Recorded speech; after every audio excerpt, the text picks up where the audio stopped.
Que dice, estudia el pasado si quieres pronosticar el futuro, ¿no? Es lo mismo que pasa en las entrevistas por competencias, ¿no? Lo que vamos a hacer nosotros los reclutadores es estudiar tu pasado para poder, en base a ese pasado, poder pronosticar cómo te vas a desempeñar en un futuro, ¿no? Hay una metodología que se llama la metodología STAR, que es una metodología bastante eficiente, eficaz para poder responder a estas preguntas por competencias, ¿no? ¿Qué pretende esta metodología?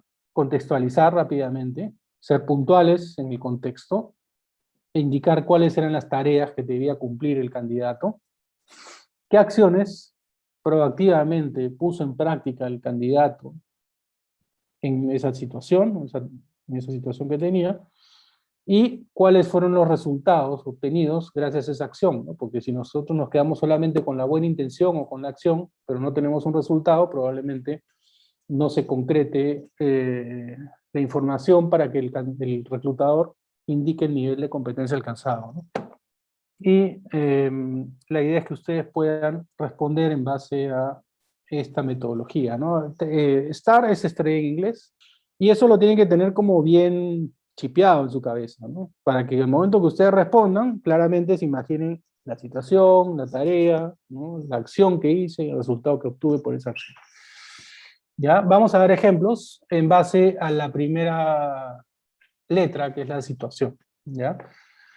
Eh, Esta metodología STAR te va a preguntar sobre tu pasado, como habíamos dicho, ¿no? Y tú vas a poner en contexto, primero, hablando sobre el contexto, ¿no? Respondiéndote en la cabeza a preguntas como, por ejemplo, ¿dónde, cuándo, con quién, cómo, qué pasó? Un reclutador entrenado en preguntas por competencias directamente te va a preguntar esto, ¿no? ¿Cómo fue? ¿Dónde fue? ¿Con quién fue? ¿No? Pero si te dicen simplemente como aquí, cuéntame una situación en el pasado donde hayas demostrado tu liderazgo, ese es un ejemplo de liderazgo, de que un reclutador está midiendo la competencia de liderazgo, entonces está citando o te está evocando al pasado, ¿no? ¿Qué pasó? ¿Dónde yo pude demostrar mi liderazgo, ¿no? Eso, lo primero que voy a hacer es ponerlo en contexto. Decir mi situación, la situación en ese momento, ¿de acuerdo? Aquí el ejemplo del candidato, creo que es un ejemplo a jefe de ventas, ¿no? Cuando ingresé a la empresa, le responde al reclutador, ¿no? Cuando ingresé a la empresa en el puesto de jefe de ventas, me asignaron 5 vendedores. Uno de ellos debía ser despedido por bajos resultados, ¿no? Rápidamente puso en contexto, ¿ya? Pero como ven, una respuesta por competencias no se queda únicamente en la situación. Tienes que ir a la tarea. Qué tareas por las cuales estaba contratado esa persona? Decía, yo debía capacitar al empleado para intentar mejorar sus ventas, ¿no? Ese era su rol o las tareas que tenía que hacer esta persona en el ejemplo que él está dando, ¿no? Él o ella está dando. Pero no nos quedemos en la situación y la tarea, vamos un paso más allá. La acción proactiva que te va a permitir decir, yo tengo esta actitud, ¿no? Yo demuestro esta actitud frente a ese conocimiento que yo sé, a la habilidad que yo tengo, ¿no? En ese ejemplo, yéndonos a la acción que proactivamente hizo este candidato, ¿qué hizo en esa situación? Estuvo una semana de entrenamiento con el vendedor, lo llevó a sus citas, le enseñé cómo organizar su agenda, eh, estuve 3 horas capacitándolo en manejo de las objeciones. Entonces, nosotros evidenciamos que esta persona puso en práctica una acción proactivamente, ¿no? Y finalmente, cualquier acción, como les había dicho, tiene una reacción. Entonces, ese resultado, ¿no? No dejarnos solamente en que, yo le hice esto, sino que, gracias a esa acción, aquí, como bien dice el buen candidato, se logró incrementar en 20% las ventas en la primera semana y al final del mes cerró el 100% del cumplimiento de sus metas. Entonces, una pregunta por competencias está explorando tu pasado. Tenemos que saber eso de primera instancia. Entonces, tenemos que responder en base a ejemplos, ¿no? Si no exploramos nuestro pasado, va a ser muy difícil que podamos cambiar nuestro futuro, ¿no? La idea es que exploremos estas situaciones que hemos tenido a lo largo de nuestra vida para poder ejemplificar en base a esas acciones, con esta metodología, qué podemos ofrecer nosotros como profesionales, ¿no? Eh, Me voy aquí nuevamente a que tengan estas siglas: situación, tarea, acción, resultado. Eso como que ya lo tienen que tener recontra bien establecido en su cabeza. ¿Qué pasa cuando los candidatos... a ver, normalmente las entrevistas duran 45 minutos, una hora, cuando son entrevistas por competencias. ¿Y qué pasa? Que el reclutador normalmente tiene una agenda, un cronograma, ¿no? Ya cita a los candidatos a ciertas horas. Y si nosotros nos entrenamos en esta forma de poder responder, nosotros vamos a optimizar nuestro tiempo, porque vamos a ser puntuales, concretos, ¿no? Sin irnos por las ramas. Entonces vamos a aprovechar mejor ese espacio que nos están dando para poder demostrar nuestra competencia. ¿Se dan cuenta? En cambio, otro candidato que se va por las ramas y empieza a contar una misma historia y se va y cuenta, pero sí, adicionalmente vino el otro y me cuenta toda la historia, que se fue de viaje y regresó. Entonces está perdiendo el tiempo contextualizando y de repente ni siquiera puede decir qué acción y qué resultado tuvo, ¿no? La idea es que no se vayan por las ramas, rápidamente. Situación, tarea, acción y resultado. Contexto, las responsabilidades que tenían, si quieren llamarlo así, las acciones que ustedes proactivamente hicieron y el resultado que tuvieron esas acciones. Bien, les dejo otras preguntas que miden trabajo en equipo. Les he puesto solamente ejemplos de dos preguntas: competencias de liderazgo y trabajo en equipo, que son competencias que hoy en día normalmente son transversales para todos los candidatos. Y preguntar, por ejemplo, ¿no? ¿En qué ocasiones consideras que es superior su rendimiento en asignaciones individuales o grupales? ¿No? Cuéntame ejemplos, ¿no?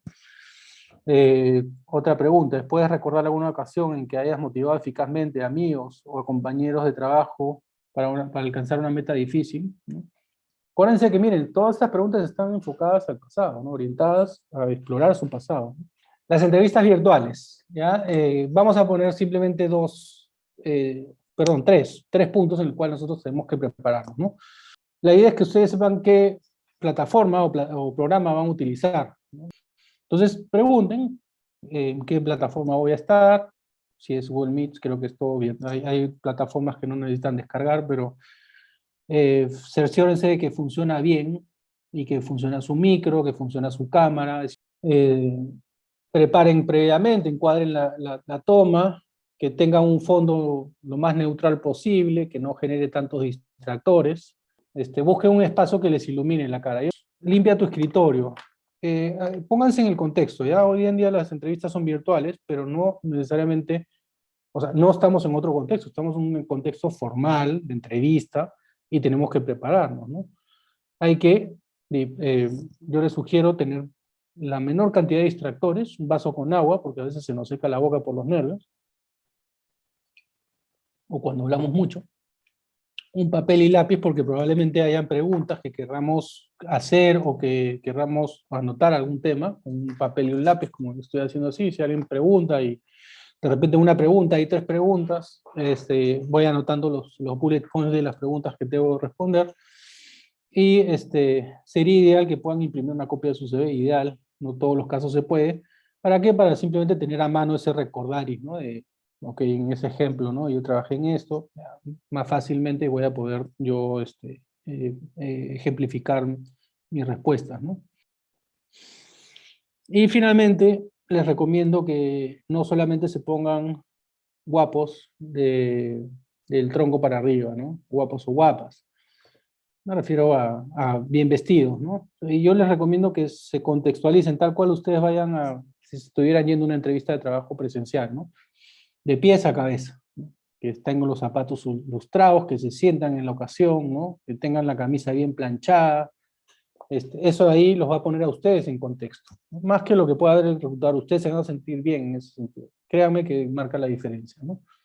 Practica siempre con algún familiar o un amigo, sonríe a la cámara, muéstrate empático, muestra interés, utiliza el lenguaje no verbal. Es básicamente lo que les había dicho ya anteriormente, esto básicamente en el contexto virtual, y evita joyas que puedan interrumpir el micrófono, ¿no? Si ustedes están usando, preferentemente también utilizar auriculares con micrófono, porque hay menos interrupciones, acústicas me refiero, y si lo usamos, que no esté el collar, sobre todo en las mujeres o los aretes, interrumpiendo el sonido, ¿no?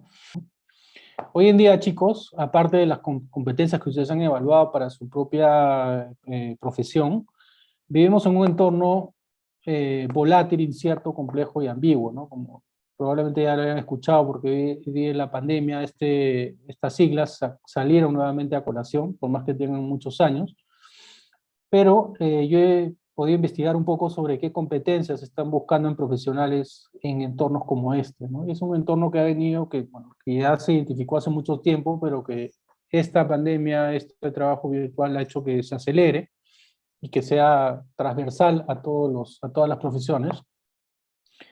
Entonces buscamos profesionales creativos, que sepan trabajar en equipo, que sepan trabajar o que toleren el caos, el estrés, que sean proactivos, que sean optimistas, que sepan adaptar a los cambios rápidamente, si tienen resiliencia mejor todavía, que tengan rapidez en la toma de decisiones y que tengan credibilidad técnica, ¿no? Que conozcan, por supuesto, la parte técnica en la cual ustedes están entrando, ¿no?